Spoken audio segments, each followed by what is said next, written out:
The veil of night descends, and with it the terrifying tales of Europe's most infamous serial killers. As the shroud of darkness envelops the continent, we find ourselves at the precipice of a chilling journey. 5 names, 5 stories, each intertwined with a reign of terror that has left an indelible mark on the annals of crime. These are the tales that not only shook nations but also became the stuff of nightmares, striking fear into the hearts of the innocent and the brave alike. Each one of these stories transpired in different eras, from the bleak mid-20th century to the dawn of the new millennium, painting a grim timeline of the continent's most heinous criminals. Our journey will take us across the breadth of Europe, from the icy vastness of Russia to the bustling streets of Manchester, from the tranquil landscapes of Belgium to the enigmatic forests of France. These are not just stories of cold-blooded murder but also of the dark human psyche, of the unimaginable horrors one human can inflict upon another. They are tales of manipulation, of cunning, of savagery that defy comprehension.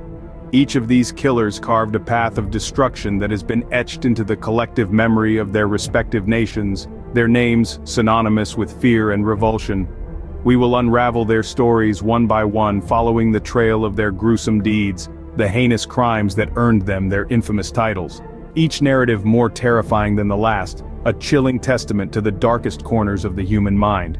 We will journey into the heart of darkness, where the lines between man and monster blur, where the veneer of civilization is stripped away to reveal the beast within.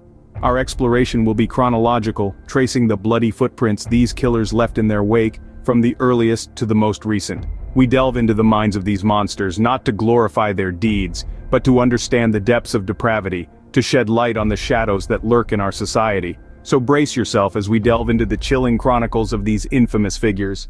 Our journey into the abyss begins in the 1970s with Andrei Chikatilo, also known as the Monster of Rostov. This title was no mere hyperbole, for Chikatilo's crimes were of such a monstrous nature that they sent shockwaves of fear and terror throughout the Soviet Union.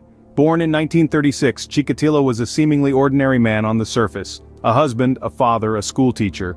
But beneath this facade hid a beast that preyed on the innocent. His victims were often young, vulnerable, and marginalized, easy targets for his depraved desires.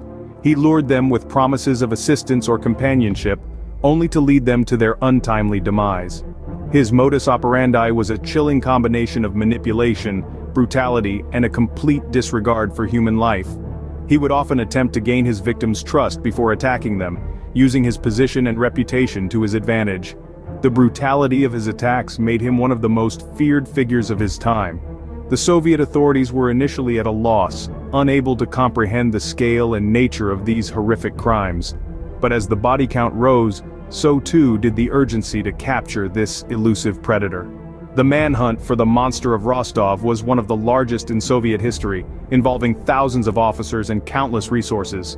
Finally, in November 1990, Chikatilo was apprehended. His capture brought a sigh of relief to a nation that had been living in fear for over a decade. But the horror of his crimes lingered, casting a long, dark shadow over the memories of his victims and the communities he had terrorized. In the end, Chikatilo was found guilty of 53 murders, although he confessed to 56.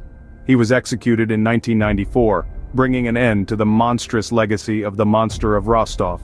Chikatilo's reign of terror would finally end in 1990, but not before he had claimed the lives of more than 50 victims. As we leave Rostov, we travel to Belgium in the mid-1980s, where Marc Dutroux, the Beast of Belgium, prowls. In a country known for its tranquil landscapes and rich cultural history, a sinister presence lurked in the shadows. Marc Dutroux, a man whose name would become synonymous with evil, was preparing to unleash a reign of terror that would shock the world. His method of operation was as calculated as it was cruel. Dutroux had a dark predilection for young girls, luring them into his clutches with cunning deception. In his monstrous lair, a custom-built dungeon hidden beneath his house, these innocent victims were held captive, subjected to unspeakable horrors.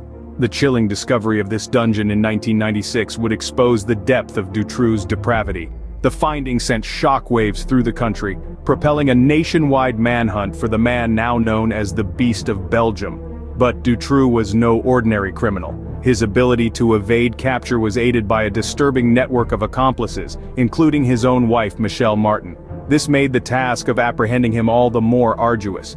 The capture of Marc Dutroux was, however, not the end of the horror. The trial that followed revealed a litany of failures by the Belgian legal and law enforcement systems, the shocking revelations of negligence and corruption that allowed Dutroux's reign of terror to continue for so long sparked widespread public outrage. The Beast of Belgium left behind a legacy of fear and distrust that still lingers in the hearts of Belgians. His horrific crimes served as a stark reminder of the darkness that can lurk beneath the surface of even the most seemingly peaceful societies. Dutroux's horrific crimes would forever scar the nation, leaving a haunting legacy of fear and distrust. The 1990s bring us to France, where Michel Fourniret, the ogre of the Ardennes, lurks in the shadows. A creature of the night, Fourniret was a predator that hunted in the most chilling of ways.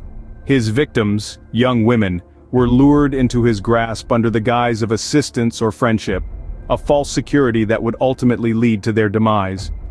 Fourniret's predatory behavior was chillingly methodical. He and his wife Monique Olivier operated as a team, a fact that added an even deeper layer of horror to his actions. Olivier would often play the role of the bait, luring unsuspecting victims into their vehicle. Once inside, the victims would find themselves trapped with Fourniret, their fate sealed. The ogre of the Ardennes was not satisfied with simply taking lives. He stole innocence and left a trail of devastation in his wake. His victims ranged from the ages of 12 to 30, their lives cut short in the most brutal of ways. The terror he instilled in the heart of Europe would last long after his reign of terror was over. But every monster has its downfall, and Fourniret's came in the form of a brave young woman who managed to escape his clutches. She provided the authorities with the information needed to bring Fourniret to justice. Her courage and resilience were a beacon of hope amidst the darkness that Fourniret had cast over the Ardennes. In 2004, Fourniret and Olivier were arrested and the extent of their horrific crimes was revealed.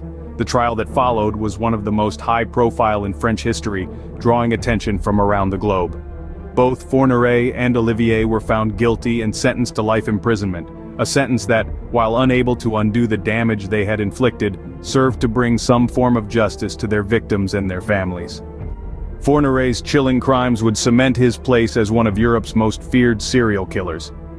His reign of terror paints a grim picture of the depths of human depravity, a stark reminder of the darkness that can lurk in the hearts of men.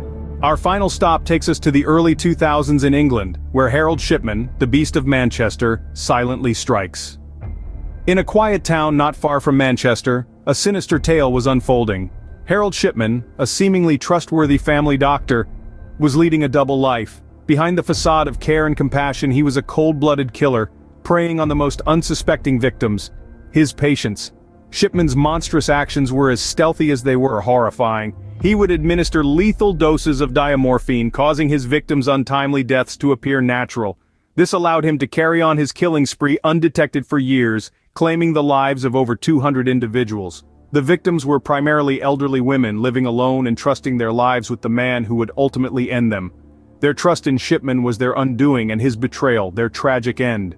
The shocking revelation of Shipman's crimes came when a local undertaker noticed an unusually high death rate among Shipman's patients.